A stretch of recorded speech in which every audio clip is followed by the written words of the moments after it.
So hello, and as always, welcome back to Learning MU. So here we've got the review of the Nike Winflo. So as you already know, if you've been to our channel lately, we do reviews about almost anything you can imagine. And here are the Winflo.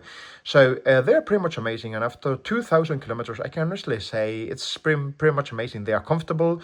I've done almost 15, 16 kilometers of a mini race I did about a month ago. As you can see, I do tend to run with exterior part more than interior part. Other than that, very comfortable. Now, why am I changing it? Well, after 2,000 kilometers, the amortization, I think it's starting to go a little bit wobbly. It's normal.